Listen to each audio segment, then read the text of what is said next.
Okay, so I want to just give you a tip, a really cool tip, okay? So here I have, these are my very, very rare, this is a Philodendron gloriosum. This is a brand new leaf right here, just opened. And you could see this guy in here, he's not even open yet. So I'm not gonna do anything to this plant, but this guy here, there's 2 plants in here. They just got delivered from Thailand. So I don't even remember what they are, but look how beautiful. This is like very velvety, and this one's just opening.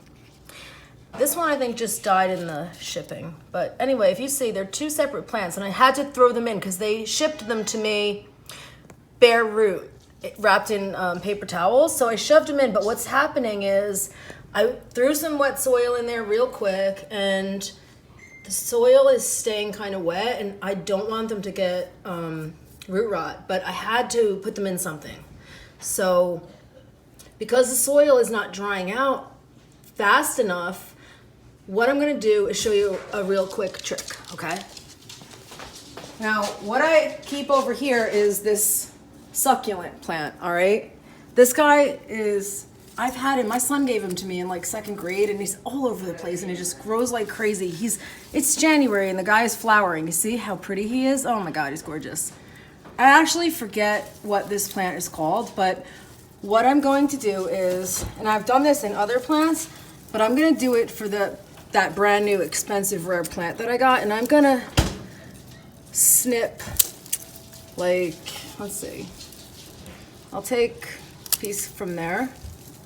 I'll even snip him right here so that I have 3 pieces, right? Okay. Now let's go back to the plant. Because it's a succulent, and because it grows so fast, I'm just gonna take the bottoms leaves off, and I'm gonna stick them in to the soil, pretty deep too, so that if there's any root rot that might have happened or predict will happen, because I had to shove my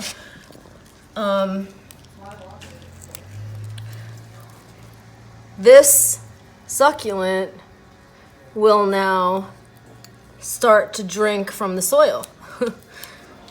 And this will make the soil dry out much faster because it's going to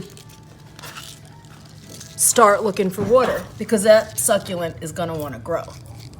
So it's not that, it actually looks kind of pretty too. So these rare leaves are in way less danger of developing root rot because I just shoved in this succulent that grows like weeds, and it will start to act as a preventative for root rot. So anytime if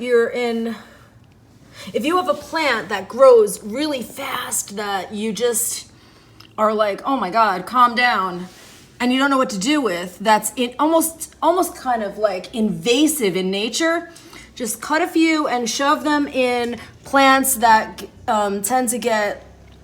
that have soil that is just overbearing. Okay, so let's say you have a plant that's invasive in nature. So if you have accidentally gone around and overwatered your plants, before you're like, oh no, it's gonna die, which is generally what happens, you can grab the invasive plant and start cutting it like crazy and shoving it into the plant you think you've overwatered, like I just did there.